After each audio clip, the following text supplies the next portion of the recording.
Les amis, on se retrouve aujourd'hui pour parler de la Ligue 1. Hier soir, on a eu deux très beaux matchs et on va en parler. Alors c'est vrai que sur le terme deux très beaux matchs, je suis assez positif puisque le Monaco-Strasbourg n'a pas été fantastique à regarder. Le Marseille-Montpellier aussi au niveau de la première mi-temps, même si ça s'est décanté sur la deuxième période. Donc quand je dis deux très beaux matchs, c'est surtout au vu des affiches. Marseille-Montpellier au Vélodrome, riche en enjeux suite au match nul entre Monaco et Strasbourg. Monaco-Strasbourg qui était un match au sommet de notre championnat. Donc sur le papier, on avait deux très belles rencontres, mais dans les faits, ça ne s'est pas vraiment matérialisé. On va revenir sur ces deux matchs-là. On va parler aussi des rencontres qui auront lieu aujourd'hui, parce que dans le haut du tableau en Ligue 1, c'est extrêmement serré pour la course à la Ligue des Champions et on va essayer d'en parler. On avait tout d'abord aussi ce PSG Le Havre qui a débouché sur une victoire de buts à 1 des hommes de Luis Enrique après leur qualification compliquée face à Aston Villa en Ligue des Champions cette semaine. Le PSG continue évidemment avec son avance en Ligue 1. Ils ont été couronnés champions il y a quelques semaines déjà en marge de leur victoire face à Angers. On a eu Désiré Doué qui s'est notamment illustré. Donc belle victoire du Paris Saint-Germain 2 buts à 1 face au Havre, même si je craignais le pire pour le Havre en déplacement du côté du Parc des Princes. Mais on va dire que les hommes de Luis Enrique ont été plutôt cléments et c'est aussi dû à la belle performance du Havre qui a réduit le score et qui aurait peut-être pu espérer quelque chose sur la fin de la partie. Mais globalement, belle maîtrise des Parisiens de ce que j'ai pu entendre puisque j'ai pas vu la rencontre. On peut également parler de la victoire de Rennes face à Nantes. C'était vendredi 2 buts à 1. Rennes qui se rapproche quand même de ce top 10. Ils y sont pour le moment, mais il y a Auxerre qui est derrière. Et le but pour Abibay et ses hommes, ça va être de finir dans ce top 10. Lens et Brest qui sont devant paraissent un peu loin sur le plan comptable. Ils ne sont pas encore accessibles mathématiquement. Et pourquoi pas essayer de mettre la pression. D'ailleurs, Brest et Lens vont s'affronter aujourd'hui, ce qui va déboucher sur un partage des points qui pourrait être profitable au Rennes de Abibay. Mais en tout cas, on sent que le coach sénégalais a réussi à faire de très belles choses du côté de la Bretagne. J'espère que ça va se poursuivre la saison prochaine, mais une victoire qui a été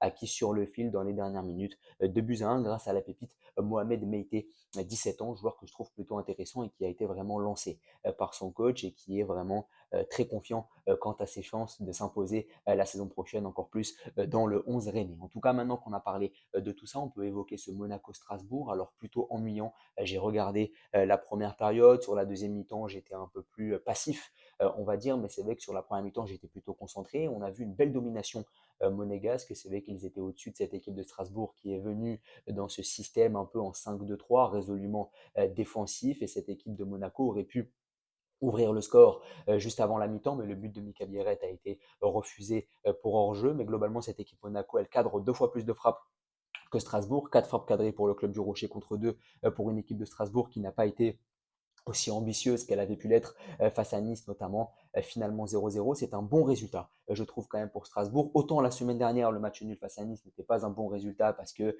tu as pêché un peu par arrogance. On se rappelle que le banc avait réclamé les caméras de Dazen pour pouvoir fêter la victoire avant d'être recueilli à froid sur le but égalisateur de Youssouf. Ils ont été un peu prématurés au niveau de la célébration, les hommes de Liam Roseneur la semaine passée. Donc ce manque d'humilité, cette petite arrogance inhérente à une jeunesse strasbourgeoise qui est très insouciante, forcément, ça a pu leur porter préjudice la semaine passée. Et je peux dire que ce match nul face à Nice n'était pas un bon résultat. Or, le match nul hier acquis du côté de Monaco est un bon résultat parce que tu empêches un concurrent direct de prendre 2 points, un concurrent qui est en plus devant toi. Et surtout, tu continues sur ta belle lancée avec 7 victoires et 3 matchs nuls sur les 10 derniers matchs et un calendrier plutôt clément. Mis à part la réception du PSG, tu as globalement des adversaires plutôt abordables à jouer sur les 4 matchs qui vont rester à disputer. Donc, je trouve que c'est vraiment un bon résultat d'avoir acquis un 0-0 du côté de Monaco. Monaco qui en avait quand même collé 3 à Marseille la semaine passée. Donc ça montre que cette équipe de Strasbourg, elle n'est pas tombée dans le même piège que l'OM. Et surtout, tu parviens à enchaîner, même si le regret pour Strasbourg, il réside dans le fait de ne pas avoir pris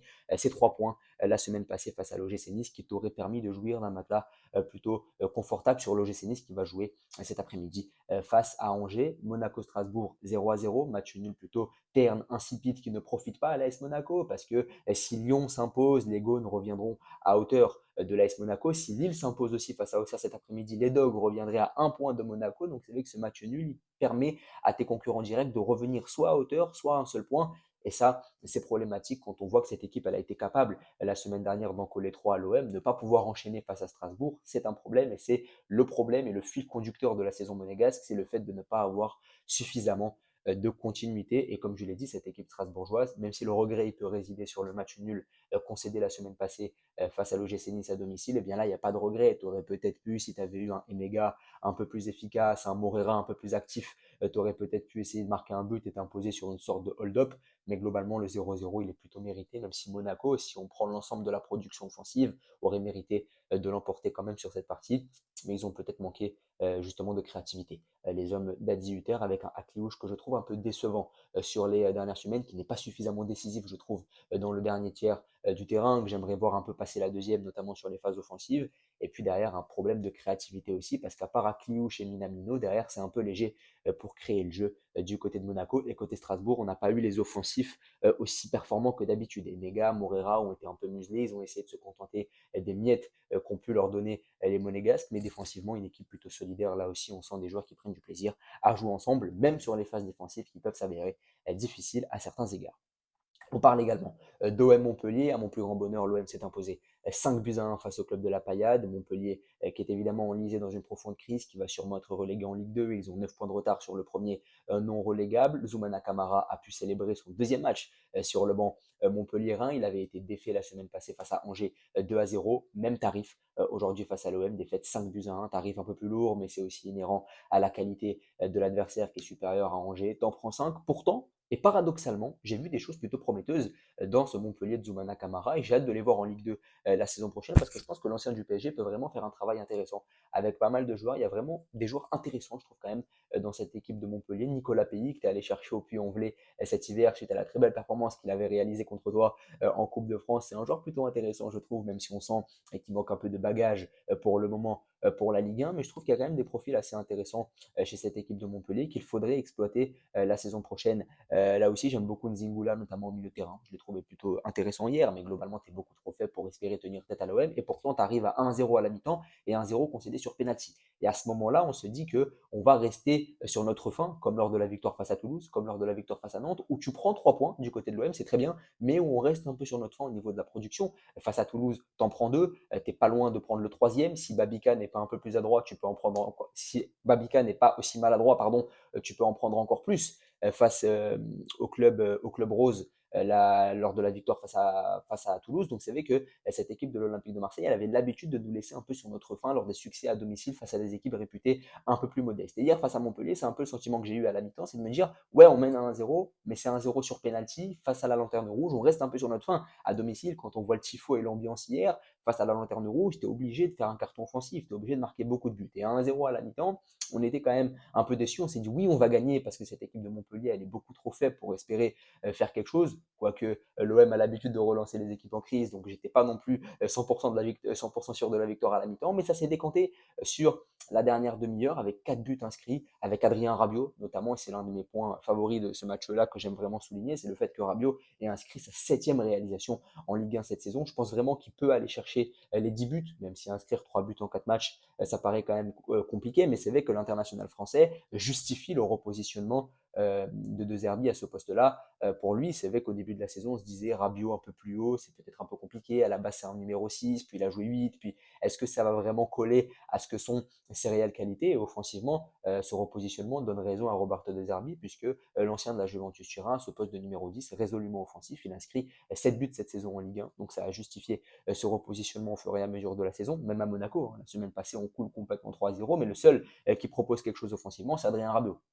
Donc c'est vrai que là aussi, l'international français a pu être récompensé et justifier son repositionnement tout au fil de la saison à ce poste-là. On peut également parler de l'impact offensif de nos défenseurs centraux, Ulysse Garcia et Amir Murillo, qui sur 2 projections respectives vont chacun délivrer une passe décisive. Ça, c'est intéressant aussi, parce que la semaine passée, on avait été très critique envers la défense de l'Olympique de Marseille lors du naufrage connu face à Monaco, mais Ulysse Garcia, il avait été intéressant par ses projections.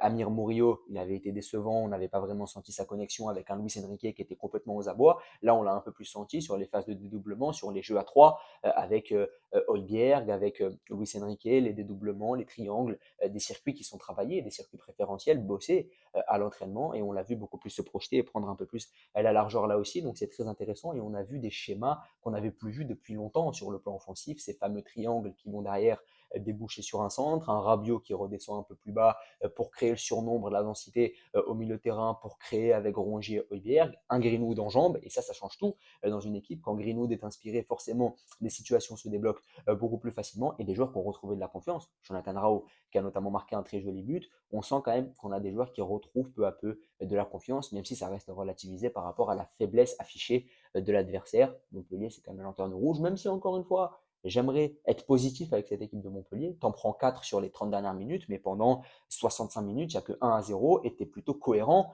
avec ce que veut faire Zoumana Kamara depuis son arrivée. Ça fait que 2 matchs qu'il est là, l'ancien défenseur central du PSG, mais j'ai hâte de voir cette équipe-là l'an prochain en Ligue 2 parce qu'on voit des rudiments de choses plutôt intéressantes et j'ai hâte de voir ce que ça va donner bien sûr. Aujourd'hui le programme, c'est Nice-Angers à 17h15, on va aussi avoir Lille-Auxerre, je crois que c'est à 15h, et on va avoir ce derby entre Saint-Etienne et Lyon. Lyon va devoir s'imposer après le choc connu face à Manchester United en Ligue Europa cette semaine. Il va falloir se relever dans un chaudron qui sera évidemment acquis en ta défaveur. Il va falloir s'imposer, mais Saint-Etienne aussi. Saint-Etienne est 17e de la Ligue 1, 3 points de retard sur l'équipe qui est devant, donc il va falloir absolument prendre des points parce que sinon ça signifierait être quasiment condamné. Il va manquer que 4 rencontres après le derby. Si tu le perds, ça peut te mettre dans une situation difficile en vue du maintien pour une équipe de Saint-Etienne qui va vraiment moins bien ces derniers temps, même s'il y avait eu un petit pic quand même courant janvier et février. Là, ça va un peu moins bien pour les hommes du coach norvégien dont j'ai oublié le nom, je m'en excuse, mais c'est vrai que cette équipe de Saint-Etienne doit s'imposer. En plus, elle peut profiter du fait que Lyon soit peut-être encore un peu traumatisé par ce qui s'est passé jeudi soir. En plus, tu es à domicile, tu as besoin de points, tu peux être galvanisé par ton public et on sait qu'un derby a une portée très irrationnelle. Face à ça, en cas de victoire, les Gaunes peuvent revenir à hauteur de Monaco, chose qui était inimaginable en début de saison. Si on prend octobre-novembre, on imaginait Paris, Marseille, Monaco, Lille, on n'imaginait pas vraiment Lyon progresser aussi rapidement. Pourtant, c'est le cas. Si Lyon s'impose, Lyon sera à égalité de points de l'AS Monaco et pourquoi pas entrevoir une potentielle qualification en Ligue des Champions. Ce serait un succès pour Paulo Fonseca quand même qui vient d'arriver sur le banc de l'OL, qui a été très critiqué pour son management du côté d'Old Trafford, mais dans les faits, il y a pas mal de récital offensif depuis son arrivée du côté de la capitale des Gaules et pourquoi pas essayer aujourd'hui encore de s'imposer dans ce derby face à Saint-Etienne. Lille-Auxerre aussi, une équipe de Lille qui n'a gagné que 2 de ses 4 derniers matchs en Ligue 1, qui est dans l'obligation de s'imposer aussi pour revenir un peu dans la course. Si les Dogs s'imposent, ils reviennent à un point de Monaco. Donc là aussi, on voit que si tous les gros s'imposent aujourd'hui, ça va créer un vrai embouteillage au classement et ça peut être d'autant plus intéressant en vue de l'avenir de cette saison. Mais Lille doit s'imposer face à une équipe d'Auxerre qui a l'habitude de tenir en échec les gros. Ils ont battu l'OM à 2 reprises, ils ont accroché le Paris Saint-Germain. Mais là, c'est un déplacement quand même du côté du stade Pierre-Mauroy. D'habitude, OCR fait des coups à domicile.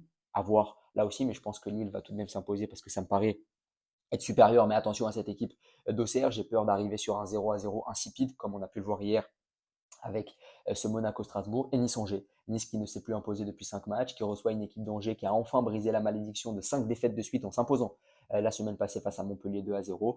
Angers va être une équipe accrocheuse qui a peut-être déjà sécurisé son maintien, même s'il va falloir encore prendre des points quand même pour les hommes d'Alexandre du jeu. Mais Nice doit s'imposer. 5 matchs sans victoire, dont 3 à l'Allianz Riviera. Ça fait 3 matchs que Nice ne s'est plus imposé à domicile pour une équipe qui avait bâti son succès en Ligue 1 sur l'invincibilité à domicile.